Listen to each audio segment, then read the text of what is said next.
That's the punishment for stealing my dad from me, Kelly said in the middle of our argument. She grabbed my arm and forcefully dragged me outside. Then she shoved me into a dirty, scary basement. I tried my best to resist, but younger people are just stronger. I was trapped inside the scary basement. In the dark and chilly basement, I started to feel ill. What should I do? How can I get out of here? Though I was panicking, I felt a slight weight in the back pocket of my jeans. Oh yeah, I have this. I quickly searched my pocket. My name is Olivia Anderson, and I'm 45 years old. I work as an administrative assistant at a company. The job isn't too complicated, but it's never boring. I find it fulfilling, and I love my coworkers because they are all kind-hearted. It might be rare, but I genuinely enjoy my job every day and don't find it burdensome. However, there was one thing that concerned me. I wasn't married. Seeing my friends get married and live happily ever after made me feel both envious and a bit sad. The thought of living the rest of my life alone was quite daunting. There were no prospects in sight, and I constantly wondered if any man would ever take an interest in me. Every day, I was consumed by thoughts of the future, filled with unease. A few years after I started having these thoughts, I finally got married. His name is James Anderson. He's 9 years older than me and works at one of our client companies. James had recently become the point of contact for the company I worked at, so he visited often. At first, we were both hesitant, but gradually we grew closer and started dating. After a few years, James and I were able to tie the knot. I was truly happy. I hoped with all my heart that we would build a happy home together. James has a 17-year-old daughter named Kelly from his previous marriage. He had been upfront about Kelly while we were dating, and I had met her several times. Kelly is very reserved and seems particularly fond of James. She was always by his side, glued to him. Seeing Kelly like that warmed my heart. I hoped that as we started living together, Kelly and I would become close. However, I didn't fully understand Kelly's true nature. After marrying James, I moved into the home he shared with Kelly. I quit my job to become a homemaker, doing everything I could to ensure that James and Kelly had a comfortable life. I prepared well-balanced meals and kept the house tidy. It might seem ordinary, but I believed it would make their lives more pleasant. Having a family was so different from living alone. Every little household chore became a lot more challenging. What comforted me during those times was a cat named Oliver. Oliver had always been at James's house.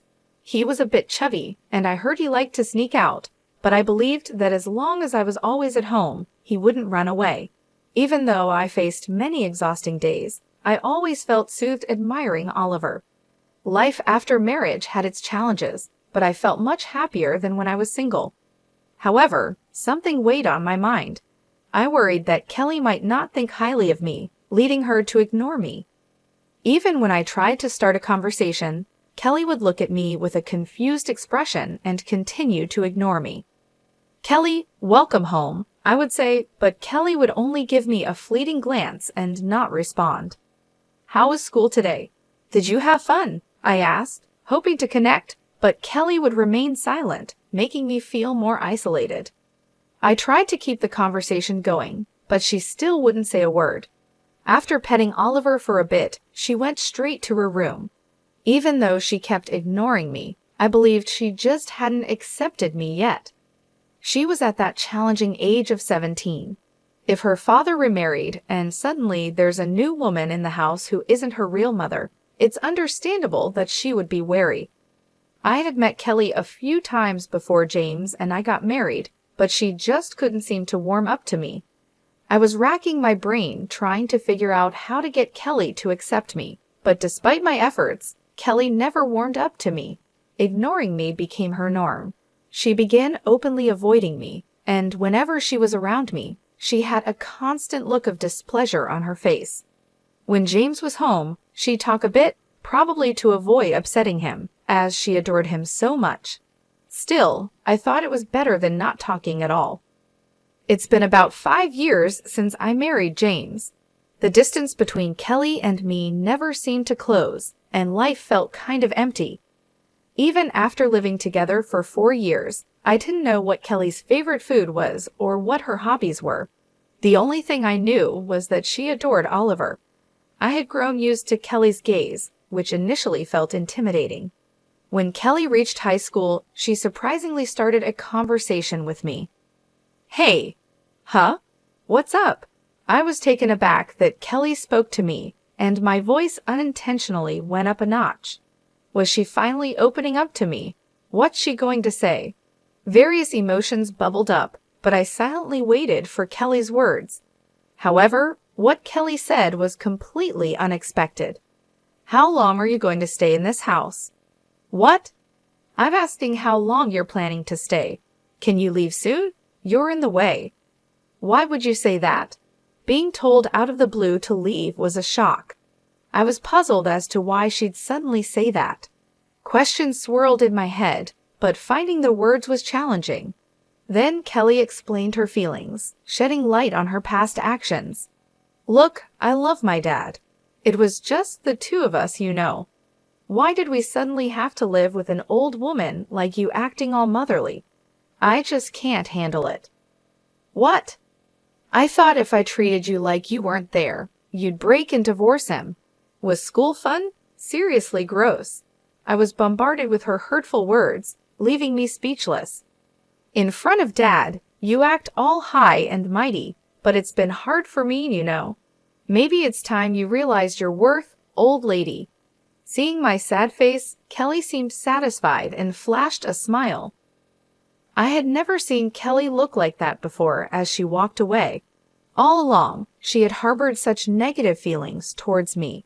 Her hurtful words and the suggestion to reflect on my worth kept echoing in my head. Before I knew it, tears streamed down my face. What was the point of all the effort these past 5 years? I tried so hard to gain Kelly's approval, but in the end, she never accepted me. How should I approach Kelly now? I tried desperately to find an answer, but none came. From that day on, Kelly began hurling insults at me. "Olivia, I've always thought this, but you're really bad at cooking. It's seriously awful." "Oh really? I'm sorry. It's sad for Dad, you know. There are so many better people than you out there. With Dad's charm, he could remarry in a heartbeat." Kelly would say things like this, but she would put on a facade in front of James. "You know, Olivia's cooking is really delicious, right, Kelly?" "Yeah, it's yummy," Kelly would reply. It wasn't new, but seeing Kelly's quick switch always left me dumbfounded. "What's wrong, Olivia?"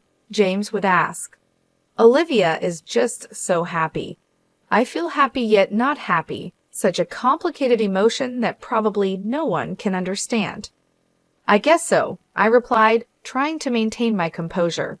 But Kelly lost all restraint and kept on with her tirades. Many times, I thought about breaking down and confiding in James, but I never could take that step. James always seemed so busy with his daily work.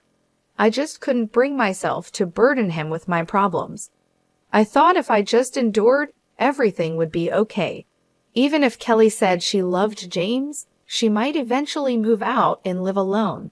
I saw it as just enduring until then.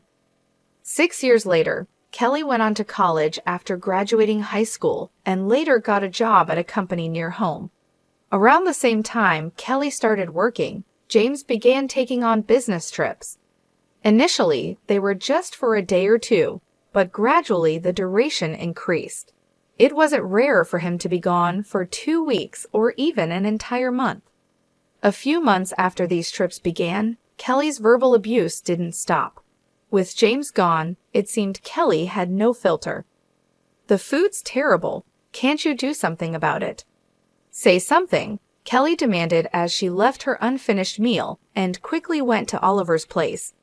I looked at the leftover food and gently put down my knife and fork. I had endured so much up to this point, but one day I finally reached my breaking point. Endless verbal abuse and a cold attitude every day. I was treated more like a maid than a mother. There wasn't any particular trigger. While Kelly was hurling insults at me as usual, I finally snapped. Just get out already. You're so annoying. Hey, you're always telling me I'm a bother and to leave. Enough is enough, I shouted back. Kelly, not used to me talking back, was taken aback, but quickly responded with harsh words. What? Why are you suddenly talking back? I seriously can't deal with this. I can't take it anymore. If you can't stand it, why don't you move out? You have a job, you have money, and you do fine on your own. I'm a homemaker. I can't just up and leave. Maybe I hit a nerve because she didn't respond. I could tell she was fuming. Lost your tongue? What happened to all that energy just a moment ago? I said.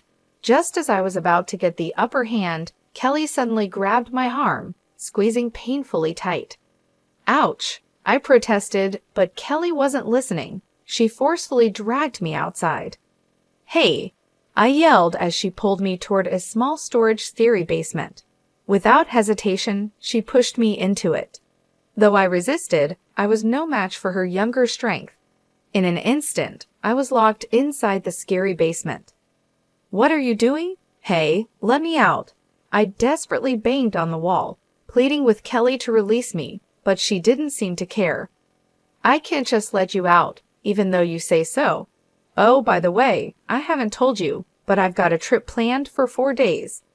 Well, try to survive in that cramped theory basement. 4 days? Are you serious? Hey, what about Oliver?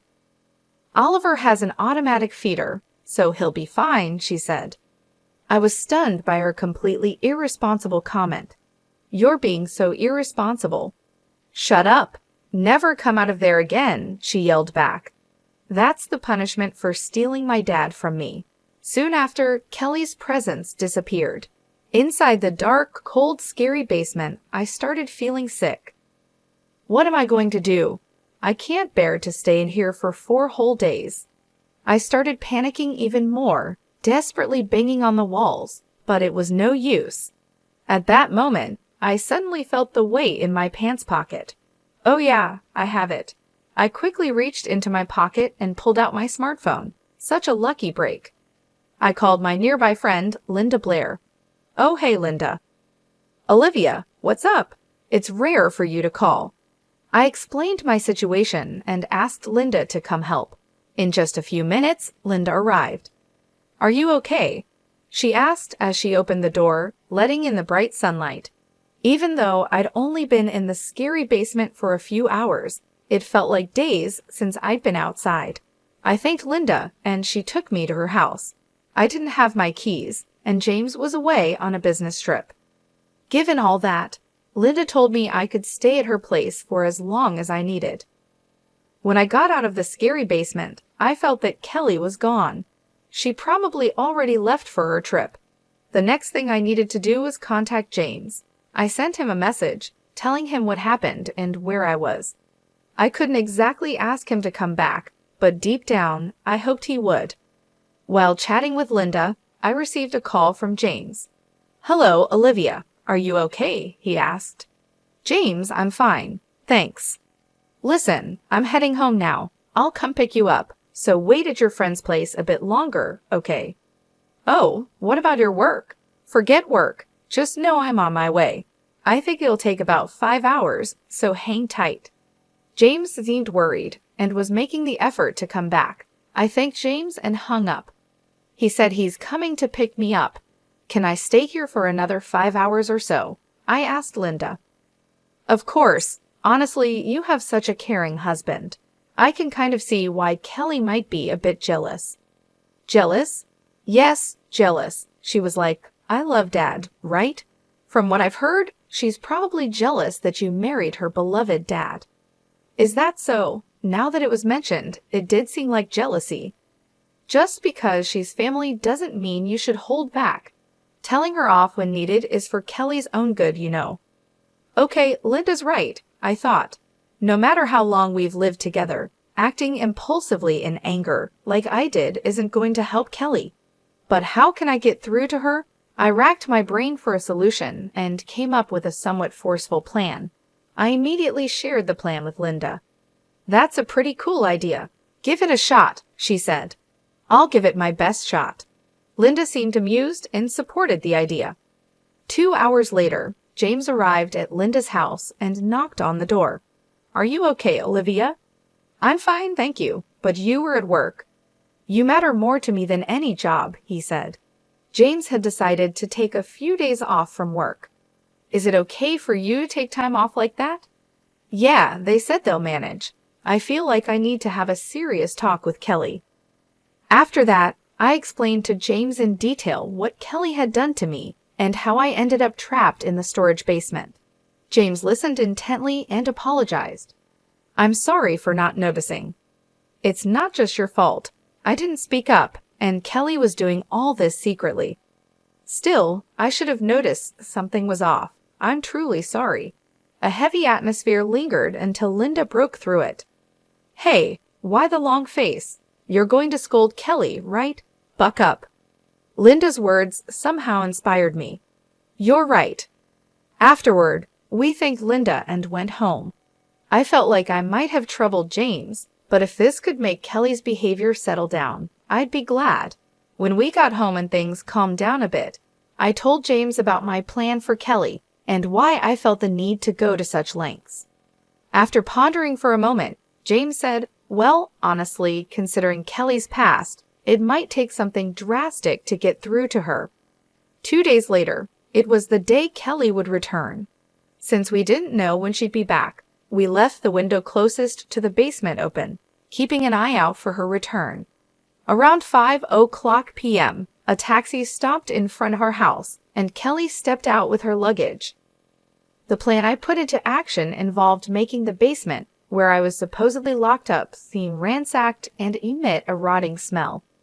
Frankly, it's debatable if a human being would pass away in such conditions for 4 days. Moreover, even if the person did pass away, the stench of decay wouldn't arise immediately. However, I bet that Kelly wouldn't know such details. With a slight intention to shock her, I executed my plan and secretly watched Kelly. I noticed Kelly stopped in front of the scary basement. From her reaction, it seemed my plan was working. Oh, what's that smell? Kelly frowned at the stench coming from the scary basement. She suddenly looked alarmed and forcefully opened the door to the scary basement. Kelly was choking from the intense odor, but her expression quickly changed to shock as she saw the inside. What's this? It's been ransacked. We approached the stunned Kelly and spoke up. How was your trip? Olivia, why? Wait, Dad's here too. Kelly, we need to talk, James said with the scariest expression I'd ever seen on his face. Seeing James's face, Kelly seemed to understand everything. She sat on the sofa, looking downcast. You've done some terrible things to Olivia, James said. Kelly remained silent. You panicked earlier, thinking that maybe Olivia had died in there. That's not it. Then why did you look so panicked in front of the scary basement? After a pause, Kelly revealed something unexpected. I thought Oliver was inside. What? Oliver? After all, Oliver used to escape often before. I thought maybe he somehow got inside the scary basement and couldn't get out. You should have been worried about Olivia after locking her up. What would have happened if I hadn't come back? I forgot about Olivia. I couldn't believe she forgot she locked me up. I was so shocked I couldn't find the words, but James was livid. I never thought you'd be like this. I'm truly disappointed. But wait, Kelly tried to justify herself, but James cut her off. Wait for what? Going to make excuses? It's just that I felt like Olivia took Dad away from me. You did something that could have had serious consequences just because you felt like it, and then you forgot about it. I never thought I raised you to be like this. With that, James sighed. He seemed to have completely given up on Kelly. Sensing this, Kelly stood up and started defending herself again. Dad, don't say things like that. I just love you so much. If Olivia had just waited quietly for 4 days, I would have let her out. If Olivia hadn't called her friend, none of this would have happened. Dad didn't have to leave work early or take the day off. This is all your fault. Wouldn't it have been better if you hadn't obviously disliked me? Maybe if you hadn't locked me up, your misdeeds wouldn't have been discovered. You act on your own, but shove all the responsibility onto me. What? Oh, by the way, it seems you were worried about Oliver. But didn't you once say that leaving Oliver alone for about 4 days was okay? That's just unthinkable. Do you realize you have a living creature under your care? I thought it would be fine. If you truly cared, leaving Oliver alone for 4 days wouldn't even be an option. By the way, do you even know what kind of food Oliver is currently eating? James and I have been taking care of him. I thought you loved Oliver, but now you only pet him when you feel like it and ignore him otherwise. It's so contradictory that it's almost funny. When I said what I was honestly thinking, Kelly blushed with anger. Why do I have to be told that by you? You're a stranger, the one who took away my dad, so it's all your fault. Hey, that's enough, James stepped in. Kelly, who couldn't understand what I was saying, snapped even more. You've been spouting nothing but self-centered nonsense. How is it all Olivia's fault? I really can't understand what you're thinking, James said. Daddy, Kelly cried, clinging to James. But James coldly looked down at her. Just leave this house. What? Why all of a sudden? Kelly asked, shocked. I can't keep someone in this house who, on a whim, endangers another's life and then forgets all about it and merrily goes about playing. Get out now. But enough. You think you have the right to talk back. You really don't think of anyone but yourself. Kelly tried to persuade James, but he brushed her off. Desperate, she turned to me. Olivia, please say something. No, it's no use. Just leave, as James said. Stop clinging to me. Just as he said, you really only think about yourself. Hearing my words, Kelly hung her head with a resigned look.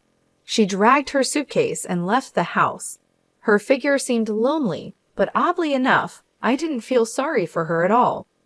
After Kelly left, the house was eerily quiet. The tension that had been building up for years finally seemed to dissipate, but it left an uncomfortable silence. James sat down heavily on the sofa, his face a mixture of anger, sadness, and exhaustion. I'm sorry, Olivia. I should have seen what was happening. I should have done something sooner, James said, breaking the silence. It's not your fault, James. Kelly hid her actions well, and I didn't speak up. We both share some of the blame, I replied, sitting next to him. But still, I should have been more aware. As her father, I should have known, he sighed, rubbing his temples. We can't change the past. We just have to move forward and hope Kelly learns from this, I said, trying to offer some comfort. James nodded, though he still looked troubled. I'll reach out to her in a few days. Once things have calmed down, maybe some time apart will give her perspective.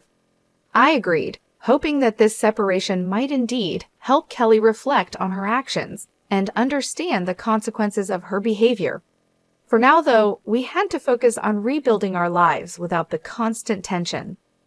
The following days were a mix of relief and sadness. The house felt lighter without Kelly's presence, but there was also an emptiness. I kept myself busy with household chores and taking care of Oliver, who seemed to sense the change and stayed close to me. James took a few more days off work to be with me. We spent time talking about the future, making plans to strengthen our relationship, and discussing how to handle things if Kelly decided to come back. One evening, as we sat on the porch watching the sunset, James turned to me and said, "Thank you for staying strong through all of this, Olivia. I know it hasn't been easy." It hasn't been easy for you either, James.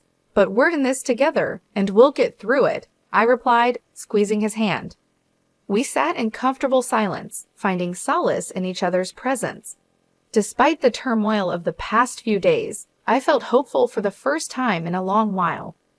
2 weeks later, James received a call from Kelly. She sounded calmer, though there was still a hint of defiance in her voice. They talked for a long time, and James assured her that he still loved her, but made it clear that her actions had serious consequences. Kelly agreed to seek counseling and apologized for her behavior. It was a small step, but a significant one. We all knew it would take time to rebuild trust, but this was a start. Life gradually returned to a new normal.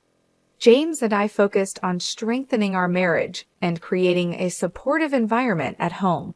Kelly stayed away for a while, giving herself the space to grow and reflect. As the months passed, the wounds began to heal. Kelly visited occasionally, and while there were still challenges, the atmosphere was less charged. We were cautiously optimistic, hoping that with time, we could all find a way to coexist peacefully and perhaps even become closer as a family. I received a lot of emails and calls from Kelly. She sent me messages like, "I'm sorry," and "Please forgive me." Looking at the volume and timing of those emails, and calls sending a bunch all at once or at random times, regardless of day or night, it really showed her self-centered side. She also sent updates about where she's been living and how she's been getting by. Apparently, she's been living in cheap motels while working. I thought she could just stay at a hotel or rent an apartment, but she seems picky about having separate bathrooms, wanting a clean place, and so on. She's having a hard time settling on a place, and even if she finds a good one, the rent is too high for her. She sent the same messages to James, who was stunned. He said, "It's either she really can't manage on her own, or she's just too selfish." But honestly, no matter the situation, I'd never let Kelly back into this house. I really wish she'd take a moment on her own to reflect on her actions. After Kelly left, our lives returned to peace. James still travels for work, but not as much as before, so we have more time to relax together. It's nice not having to be so careful around each other and to just relax. Kelly never listened no matter how many times we warned her, so in a way, I'm glad things turned out this way. Every day spent with James is pure joy. After finishing the housework and relaxing on the sofa, Oliver climbed onto my belly. He meowed and curled up to sleep. I hope for many more moments like this. As I petted Oliver, I found myself lost in these thoughts. The flood of messages from Kelly was overwhelming. Every day, she'd send me multiple emails, each one a mix of apologies and updates. "I'm really sorry. Please forgive me," one message read. Another detailed her struggles, explaining how she was living in a cheap motel because she couldn't find a place that met her standards within her budget. She complained about dirty bathrooms and high rents, showing her usual picky nature. It was clear she was having a tough time, but her self-centered approach made it hard to sympathize fully. She didn't seem to grasp the seriousness of what she had done or show any real understanding of the hurt she caused. The same pattern of messages went to James, who was equally stunned. He remarked, "It's either she really can't manage on her own, or she's just too selfish." Despite her situation, I knew I couldn't let Kelly back into our home. She needed time to reflect on her actions and understand the consequences. Bringing her back would only mean more chaos and tension, and I wasn't willing to go through that again. I hoped that this time apart would help her grow and change for the better.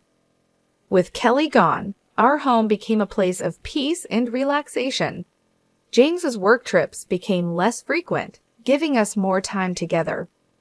We no longer had to tiptoe around Kelly's moods and behavior. The quiet moments we shared were filled with comfort and joy. Whether we were having dinner, watching TV, or simply sitting in silence, there was a sense of harmony that had been missing for so long. One evening, after finishing my chores, I settled on the sofa with Oliver. The little cat, sensing my calm, jumped onto my belly, meowed softly, and curled up to sleep. I stroked his fur, feeling his gentle purring. It was in these simple moments that I found the greatest happiness. As I sat there, my mind wandered to the future. I imagined more days like this, filled with peace and contentment.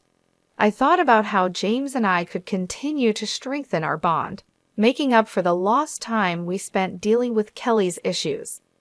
I also hoped that Kelly, wherever she was, would find her way and learn to take responsibility for her actions.